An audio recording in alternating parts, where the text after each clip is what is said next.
Hello મિત્રો, સ્વાગત છે તમારું અમારી ચેનલમાં। જય માતાજી બધાને। તો જો અત્યારે મારી બેબીને ભૂખ લાગી હતી તો મેં ડબ્બામાં જોયું તો નાસ્તો એના માટે પૂરો થઈ ગયો હતો તો મેં કીધું ચલો એના માટે ચેવડો બનાવી લઉં। તો એના માટે મેં ગેસ ઉપર કઢાઈ મૂકી અને તેમાં તેલ ગરમ થવા મૂકી દીધું છે। તેલ ગરમ થાય એટલે પહેલાં આપણે મકાઈના પૌવા તળી લઈશું। મકાઈના પૌવા તળવા જો મેં નાખી દીધું છે। એમાં સેવડામાં મકાઈના પૌવા સરસ લાગે છે। મકાઈના પૌવા જો તળાવા લાગ્યા છે। મકાઈના પૌવા સરસ એવા તળાઈ ગયા છે। હવે આપણે બધી નાની મોટી ભૂંગળી તળી લઈશું। થોડી નાની ભૂંગળી છે, સ્ટાર છે ને એવું બધું છે તે તળી લેવાનું છે આપણે। સેવડામાં ભૂંગળી પણ નાના બાળકોને સરસ લાગતી હોય છે ખાવામાં। થોડા માંડવીના દાણા છે એ પણ મેં તળી લીધા છે।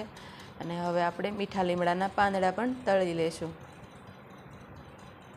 હવે ગેસ બંધ કરી અને હવે આપણે મમરાને પણ ફ્રાય કરી લઈશું। થોડું તેલ નાખી તેમાં થોડુંક હળદર પાવડર નાખી અને મમરા થોડા થોડા કરીને તેને પણ હળદરવાળા કરી લઈશું।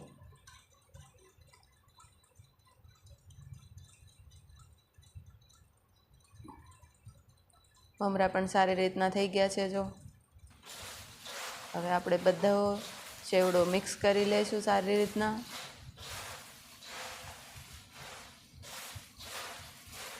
ચેવડો સારી રીતના મિક્સ થઈ જાય પછી એમાં સ્વાદ અનુસાર નમક નાખી દઈશું। ઉપરથી થોડું સ્વાદ પ્રમાણે નમક નાખી દઈશું।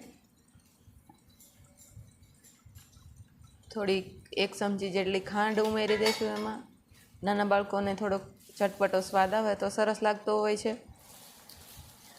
અને અહીંયા મેં ચેવડાનો મસાલો પણ છે મારી પાસે, એ ઓપ્શનલ છે, તમારે નાખવો હોય તો નાખી શકો છો, ના નાખો તોય ચાલે પણ મારી પાસે ચેવડાનો મસાલો હતો તો થોડોક મેં એ પણ ઉમેર્યો છે।